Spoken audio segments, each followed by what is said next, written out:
বৈশাখের প্রথম থেকেই তীব্র তাপদাহে পড়ছে রাজশাহী অঞ্চল। গত কয়েকদিন থেকে রাজশাহীতে তাপমাত্রার পারদ কেবল উপরের দিকেই উঠছে।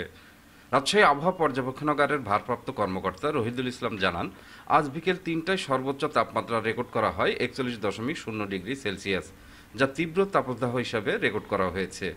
এ তাপমাত্রা এখন পর্যন্ত এ মৌসুমের সর্বোচ্চ তাপমাত্রা হিসাবে রেকর্ড করা হয়েছে। আর সর্বনিম্ন তাপমাত্রা রেকর্ড করা হয় ২৩.৮ ডিগ্রি সেলসিয়াস। আজ বাতাসের আর্দ্রতা ছিল ১৭%।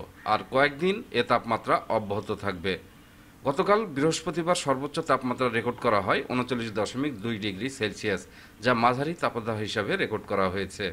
আর সর্বনিম্ন তাপমাত্রা রেকর্ড করা হয় ২৩.০ ডিগ্রি সেলসিয়াস। গত পরশু বুধবার রাজশাহীতে সর্বোচ্চ তাপমাত্রা রেকর্ড করা হয় ৪০.২ ডিগ্রি সেলসিয়াস। আর সর্বনিম্ন তাপমাত্রা রেকর্ড করা হয় ২৫.২ ডিগ্রি সেলসিয়াস। স্বাভাবিকের চেয়ে কম বৃষ্টিপাত হওয়া, গাছপালা কমে যাওয়া, নগরায়ন বৃদ্ধি, যানবাহন বৃদ্ধি, ঘনবসতি বৃদ্ধি পাওয়া, নদীর পানি শুকিয়ে যাওয়ায় বালু দ্রুত উত্তপ্ত হওয়ার ফলে তাপমাত্রা বৃদ্ধি পাচ্ছে বলে জানালেন আবহাওয়ার এই কর্মকর্তা। উল্লেখ্য, গত বছর ১৭ই এপ্রিল রাজশাহীতে সর্বোচ্চ তাপমাত্রা রেকর্ড করা হয়েছে ৪২.৬ ডিগ্রি সেলসিয়াস।